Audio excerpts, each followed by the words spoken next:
Right, we are live. Hey guys, how's it going? Welcome back to the Kiwi Lads channel. In this video, I am going to be giving my review for the match that just took place between the Highlanders and the Hurricanes. As you can see, the Hurricanes were able to pick up their first win of the Super Rugby Aotearoa competition, now pushing them up into, I believe they will be sitting maybe still in last, and the Chiefs just a little bit ahead of them. But I hope you are all doing well. Thank you all very much for tuning in. We have got Josh in the chat once again, but if you do enjoy the live stream, be sure to leave a like and subscribe to the channel. But yeah, a match that was quite interesting at stages. I'll be honest, Jordie Barrett in this match, though, he was on another level. 30 points for the Hurricanes, and he scored all of them. He has bet Richie Mo'unga in terms of the most points scored by a player in a Super Rugby Aotearoa game, and he had 28. Richie Mo'unga had 28. Jordie Barrett able to get 40, 30. I'm having a shocker, but this game, yeah, I was pretty excited for it, and it did deliver pretty nicely. So it is good news for the Hurricanes because of the fact that now they have got just that little bit of a chance of being able to make it into the final. But they are going to have to work hard, and they are going to have to win that match next week against the Blues. But yeah, interesting game to say the least. So at halftime, the Hurricanes did have the lead 17-7. And then from there, the second half for the Hurricanes, lately it just hasn't quite been going their way. In this one, they were able to hold on to that victory. But yeah, Jordie Barrett scoring the first try in the 7th minute. Then the next try came in the 34th, and that was for Bryn Evans. Then it went back to the Hurricanes. Jordie Barrett scoring in the 39th. Then he scored in the 43rd. And then it was Garden Bishop who scored in the 62nd. He actually came into the match late. Connor Garden Bishop, he was starting in the number 11 jersey because of the late injury of Jonah Nariki, which was a big hit for the Highlanders in this one. But yeah, Connor Garden Bishop played pretty well though. And then we had Thomas Umaga Jensen, who came off the bench and was able to score in the 76th. So the Hurricanes, they managed to stop the Highlanders from getting within 4. But the Highlanders, they had a lot of early chances in this one. Shannon Frizzell going for the try, putting the ball down, unfortunately knocking it on in the process, though. Kind of slammed it over the try line, and that was a cost opportunity for the Highlanders. Then Josh Ioane missing, I believe his kicking accuracy for this match was maybe 1 from 4 or somewhere along those lines, which wasn't great for him, unfortunately. And with those extra points, maybe the Highlanders would have been able to stay within 7. We have got Jason in the chat, has said hi as well. Jeezy got a hat trick, says Josh Petch as well. Yeah, very impressive from Jordie Barrett. One of only 2 players now for Super Rugby Aotearoa 2021 to get a hat trick, the other being Jonah Nariki, but he did not get to take part in this match. Hi, Jordie Barrett, man of the match, aka man of the match, says Henry Samuel. Yeah, I think he's got to be, with the fact that he scored 30 points in one game. Incredibly impressive. Dane Coles came back into the starting lineup for this one. His first appearance of Super Rugby Aotearoa 2021. Did all right, got under a few of the Highlanders players' skins early on in that match. A matchup that I was excited to see was C.O. Tompkinson versus Lau Mape. We only probably got to see it maybe once or twice throughout that match, but Billy Proctor in the number 13 jersey was playing with a lot of physicality. Also, Salita Ayasi in that backline of the Hurricanes looking very decent as well.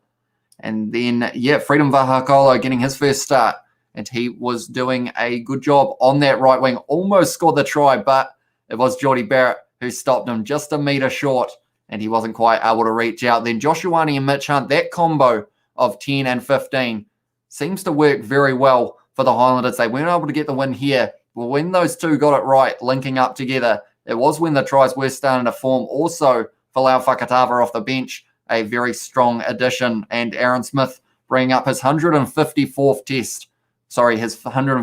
cap for the Highlanders. So now he is the most capped Highlanders player and also the most capped Super Rugby halfback from New Zealand, I believe it was. He just overtook Andy Ellis.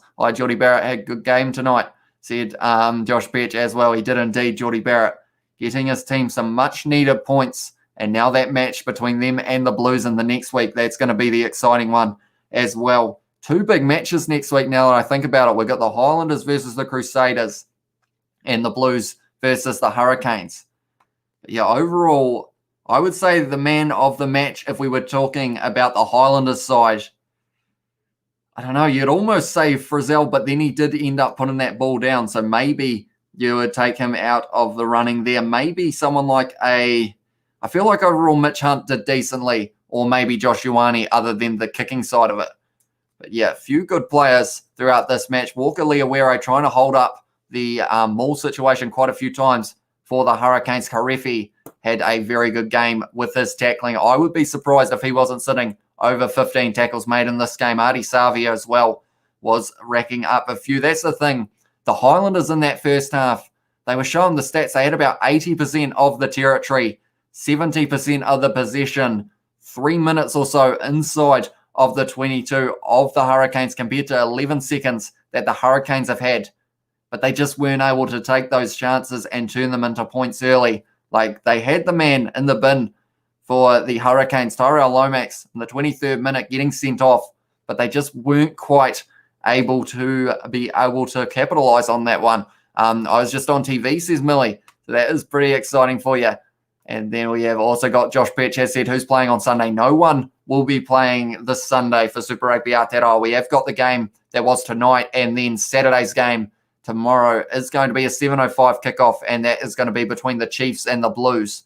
But yeah, they seem to be back to Friday nights, Saturday nights now, because they were doing Saturday night, Sunday afternoon the last couple of weeks. I would have put Geordie Barrett on 10 and put Billy Proctor on 15, or Wes Hooson on 15 as well, says Jason. Yeah, see, they had Ruben Love on the bench, but they didn't really get much of a chance to use him. And someone else who had a pretty decent game off the bench, I would say, was actually Tamatine. I noticed the number 21 who came on the field for Luke Campbell. He was putting in a bit of a shift later on in that match, and it was helping them just that little bit. But Folau Fakatava off the bench looked great.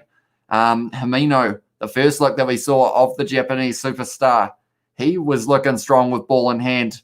And then Thomas Umaga Jensen, the battle of the Umaga Jensens, you'd say, went to Thomas for this one because he was able to score it. Peter Umaga Jensen just not quite able to pick up one. But Connor Garden-Bishop getting promoted to that starting lineup. It was a lot of pressure on him, but he did deliver and had a pretty decent game as well. But now we will be moving on to some of the stats to do with this match, which is pretty exciting. We do love us a good stat, and we are about to see some once I can find it, of course. I think I have done this wrong. One moment. We have got that, and then we will go like this, and then I can see that you guys are in the chat as well, and then boom, we have got it. Right, the stats for this match. I feel like these ones, I always say these aren't official stats yet, but they are going to be relatively close, hopefully, and we will get to see some of the player stats for this one. And no surprise there, it is Josh Ioane who had the most running meters for the Highlanders. He had 95 from 7 carries. Impressive from him there. And Connor Garden-Bishop, I believe, is in second with 44, tied with Freedom Vahakolo. So the wings for the Highlanders, they were doing decently. They just weren't quite able to break that last line of defense until late in that second half. Also, Himino, he had 51 meters. So he came off the bench and looked very strong then. Right. This hasn't completely updated because of the fact that Geordie Barrett had 17 meters carried in 6 carries apparently, but he had 3 tries. So I feel like they still need to update that a little bit more. But Salisi Rayasi, it says he had 47. He had a busy game as well. Decent kicking game from Salisi Rayasi for this one. And then the tackles, Billy Harmon had 9. This is saying, and Aaron Smith had 8. Congratulations, Aaron Smith, said Ryan as well. Yeah, it is great to see that he is still at the Highlanders after 154 games. And him and Fakatava, they're going to be a dangerous duo throughout the rest of the Super Rugby Aotearoa season. Then we have also got, right, if these are official, Duplessis Karefi, 19 tackles in this match, which is a crazy number. Scrafton have 13, back from injury. That is impressive. Walker Leawere, 12. Artie Savia, 11. Riccatelli, 11. Did Riccatelli make 11 tackles? He was only on the field for the second half. So that is a crazy amount for him. But that's the thing. When you take a guy off and you bring on someone who's going to give it their A game and give it 100%, then you're in a good chance of being able to win it. But then everything else doesn't seem like it's quite updated yet. So we will just run with those stats that we had. So assuming that those will be relatively right. Geordie Barrett, I would say, most running meters for the Hurricanes. And also the 3 tries. Very impressive from him. But yeah, Lynchie's off the bench in the number 23 jersey. I'm wondering whether they would have loved to have an extra back on the bench for the Highlanders, purely because of the fact that at the end of the game, it seemed like the Hurricanes, they were slowing down a little bit, and that backline movement of the of the Highlanders was actually working pretty decently. So maybe in the future, just the late injury would have been costing them a bit there. Other than that, I think this is almost going to be the end of this review. We haven't really got too many stats yet, and that is purely because we are pretty much straight after the game. But yeah, I hope you guys did enjoy the game. If you did watch it, or if you watched the live stream, hope you did enjoy that too. We are going to be back tomorrow. It is going to be the Chiefs versus the Blues, 7:05 kickoff, and hopefully it will be a very good match as well. But nonetheless, I think that's going to be the end of this live stream. If you did enjoy, be sure to leave a like, subscribe to the channel if you are new, and I will see you all possibly tomorrow for the next match between the Blues and the Chiefs. See you all later.